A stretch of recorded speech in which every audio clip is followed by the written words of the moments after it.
Doktor nak cerita tentang keluhan ahli neraka. Alam ghaib doktor. Betul, ada dalil. Surah Al-Mulk ayat 10. Surah Al-Mulk ayat 10. Ni ayat saya gantung kat Facebook saya. Kat Facebook Dr. Daniel, ayat ni tergantung. Saya gantung. Ayat ni penting untuk kita, untuk saya termasuk. Keluhan ahli neraka, bro. Keluhan ahli neraka, bro. Ahli neraka berkata, wa qalu law kunna nasma'u aw naqilu ma kunna fi ashabis sa'ir. Itu keluhannya.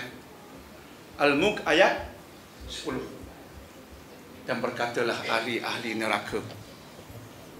Dan berkatalah ahli-ahli neraka, kalaulah dulu di dunia kami mendengar kebenaran dan kami mau berfikir tentangnya, hari ini kami takkan masuk neraka. Itu dia. Artinya dua sebab manusia dihumban masuk neraka berdasarkan ayat ini. Sebab itu mereka mengeluh tentang dua ini. Kalaulah kami mau mendengar. Mendengar ni penting. Tapi dengar ni boleh dengar macam-macam. Dengar lagu Beyonce, Britney Spears. Orang Kedah kata spear, tombak. Sebut tak betul, tapi dengar lagu kepala duk macam tu. Lagu Britney Spears. Zaman saya Elvis Presley, James Rosiers, The Bee Gees.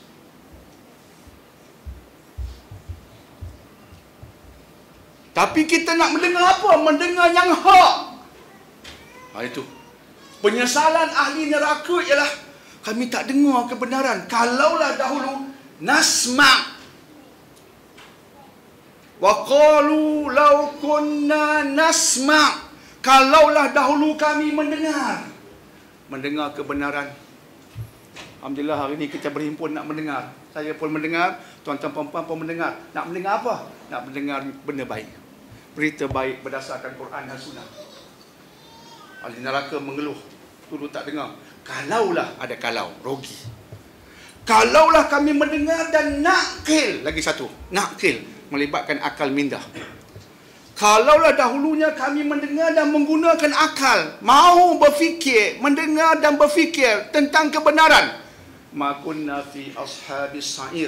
Hari ini kami tak akan dibakar dalam api neraka yang sa'ir amat panas. Mendengar kebenaran syarat penting untuk ke jannah. Berfikir tentang kebenaran juga syarat penting ke jannah berdasarkan ayat ini.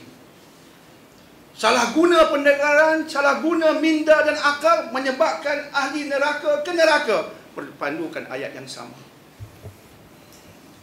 Mendengar kita faham, kita fokus pada minda, berkaitan dengan ungkapan nakil.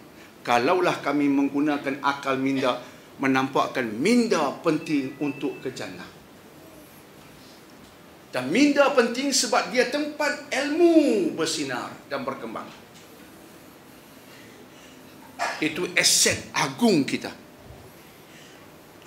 Sebab itu tuan-tuan dan puan-puan, berdasarkan kenyataan tadi, untuk jadi super, kita kena ajak pada makruf, cegah mungkar, beriman kepada Allah. Untuk ketiga-tiga agenda itu terlaksana secara yang baik, kena ada kekuatan bernama ilmu. Ilmu tempatnya akal. Islam menekankan kepentingan kesemua itu sebagai pintu gerbang bagi segala kejayaan.